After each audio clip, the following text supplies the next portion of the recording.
अब भगवान सर्वज्ञ हों, सर्वज्ञ का शाब्दिक अर्थ ये सब कुछ जानने वाले, और भी उनके अनेक नाम हैं। वो नामों का यहाँ पर विवरण दिया जा रहा है कि सर्वज्ञ कैसे होते हैं, सर्वज्ञ किन्हें कहते हैं, उनके और भी अपर नाम हैं। आप्त की नामावली, नामावली मतलब परंपरा, नामों की परंपरा, और भी उन्हें कितने नामों से जाना जाता है।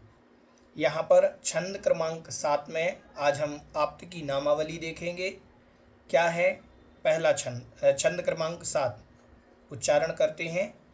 परमेष्ठी, परमेष्ठी, परम ज्योतिर, परम ज्योतिर, विरागो, विमलः, कृति, कृति, सर्वज्ञो नादि मध्यांतः, सर्वज्ञो नादि मध्यांतः, सार्वः, शास्तोपलाल्यते, शास्तोपलाल्यते।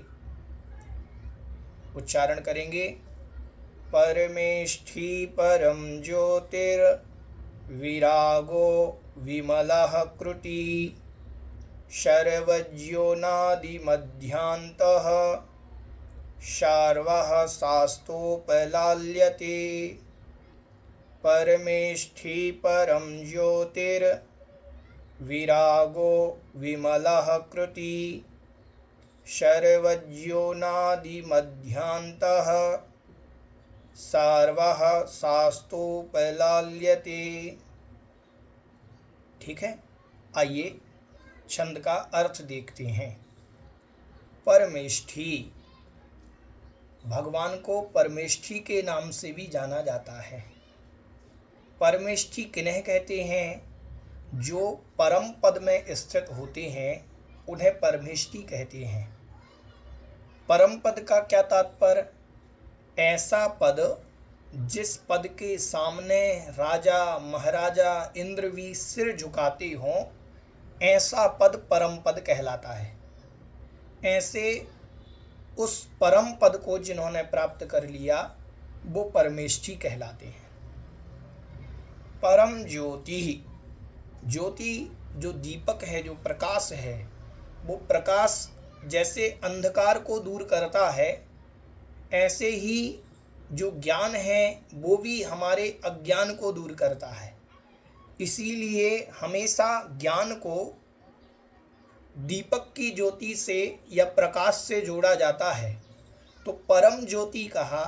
परम ज्योति मतलब उत्कृष्ट ज्योति, केवल ज्ञान रूपी ज्योति, जिससे संपूर्ण अज्ञान रूपी अंधकार जो है विलीन हो जाता है, जिसके होने पर ऐसे भगवान को परम ज्योति मतलब केवल ज्ञान रूपी ज्योति वाला कहा गया है। विरागो, विरागो मतलब राग से रहित, वीतरागी, राग द्वेष आदि परिणामों से रहित, उन्हें विराग भी कहा गया है। भगवान को विराग मतलब वीतराग। विमलाः, विमल मतलब मल से रहित, जिन्होंने घातिया कर्मों का नाश कर दिया है, ऐसे घातिया कर्म रूप मलों से जो रहित हैं वह विमल कहलाते हैं।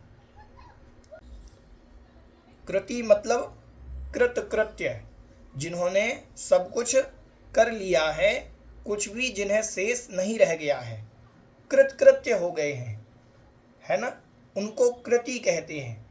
मतलब ऐसा नहीं कि भगवान के मन में कभी ये विचार आ जाए कि अरे मैंने ये काम नहीं किया और मैं भगवान बन गया, मुझे तो ये कर लेना चाहिए था। नहीं, भगवान कभी इस प्रकार का विचार नहीं करते, वो कृतकृत्य हैं। सर्वज्ञ और सर्वज्ञ, सर्वज्ञ मतलब सब कुछ जानने वाले। जितने भी ज्ञेय पदार्थ हैं, ऐसा कोई भी पदार्थ नहीं जिसको भगवान ना जानते हों। सर्वज्ञ की परिभाषा क्या? जो संपूर्ण द्रव्यों की वर्तमान काल संबंधी समस्त पर्यायों को, भूतकाल संबंधी अनंतानंत पर्यायों को और भविष्य काल संबंधी अनंतानंत पर्यायों को युगपत जानते हैं, एक साथ जानते हैं, वो सर्वज्ञ कहलाते हैं। समझ में आया? ऐसा कोई भी द्रव्य नहीं जिसको भगवान ना जानते हों, और उन द्रव्यों की अनंतानंत पर्यायों को, जितनी भी उनकी पर्याय हैं, उनको सबको भगवान जानते हैं। वो सर्वज्ञ हैं। भगवान के ज्ञान से कोई भी वस्तु दूर नहीं, भगवान के ज्ञान में सब कुछ झलकता है, वो सर्वज्ञ कहलाते हैं। ऐसा नहीं हो कि भगवान थोड़ा जान रहे हैं, थोड़ा नहीं जान रहे हैं, अल्प ज्ञानी हैं। अल्प ज्ञानी भगवान नहीं हो सकते। अनादि मध्यांतः, भगवान को अनादि, मध्य और अंत से रहित कहा गया है। अन आदि, जिनका कोई प्रारंभ नहीं, जिनका कोई मध्य नहीं, जिनका कोई अंत नहीं। अनादि मध्यांतः। अब ये किसकी अपेक्षा बनेगा? ये बन जाएगा ज्ञान की अपेक्षा। भगवान के ज्ञान का कोई प्रारंभ नहीं, कोई मध्य नहीं, कोई अंत नहीं। वह ज्ञान जो है भगवान का, अनंत पर्यायों को एक साथ एक समय में जानने की सामर्थ्य रखते हैं और जानते हैं। ठीक है, वह अनादि मध्यांतः भी उन्हें कहा जाता है। सार्वः, सार्वः मतलब होता है सबका हित करने वाले। जो सबका हित करने की जिनमें सामर्थ्य है, वो सार्वः कहलाते हैं।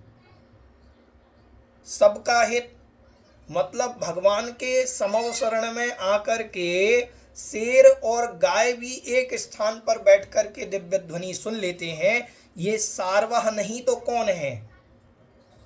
कभी उनके दरबार में, उनके सामने कभी अहित नहीं हो सकता किसी का। तो भगवान सार्वा है, सबका हित करने वाले हैं। फिर एक शब्द आया शास्ता। शास्ता मतलब कहने वाले, बोलने वाले। शास्ता मतलब जो जिनेंद्र, जो जिनवाणी का उपदेश देते हैं, वह शास्ता कहलाते हैं। उपलाल्यते, उपलाल्यते मतलब इनको इन नामों से जाना जाता है, कहा जाता है। उपलाल्यते मतलब इन नामों से भी सर्वज्ञ को कहा जाता है, जाना जाता है। तात्पर्य क्या हुआ?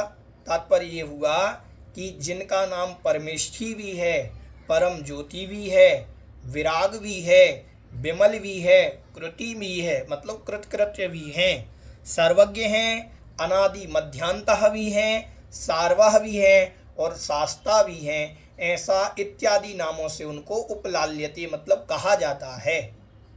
ठीक है। और भी भगवान के नाम आप जैसे जिन सहस्र नाम स्तोत्र पढ़ते हैं, जिन सहस्र नाम स्तोत्र में आचार्य जिनसेन स्वामी ने भगवान के 1008 नामों का स्तवन किया है।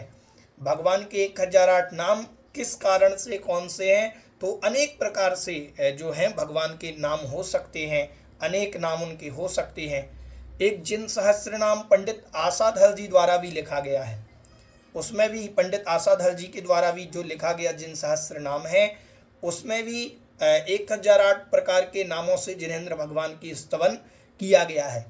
वो आपको नाम कहाँ देखने मिलेंगे? अभी वर्तमान में जैसे अष्टांगिका चल रही है, तो सिद्ध चक्र महामंडल विधान चलता है। जो सिद्ध चक्र महामंडल, संत लाल जी का जो सिद्ध चक्र महामंडल विधान है, उसमें अंतिम वलय में जो भगवान के नामों का स्तवन किया जाता है, वो सारे 1008 नाम जो हैं वह पंडित आसाधर जी के द्वारा लिखे गए हैं, वह जिन सहस्र नाम है। इस प्रकार से भगवान को अनेक नाम से पुकारा जा सकता है। हमारे दुख को हरने वाले हैं तो हमने दुखहर्ता कह दिया, हमें सुख को करने वाले हैं तो हमने सुखकर्ता कह दिया। तो अनेक नामों से भगवान का उच्चारण किया जा सकता है। तो ये नाम तो यहाँ सिर्फ उदाहरण के लिए आए, अनेक नाम भगवान के हैं। जितने नामों से अपन अच्छे, जितने भी शुभ नाम हैं, वो सब भगवान में घटित हो जाते हैं।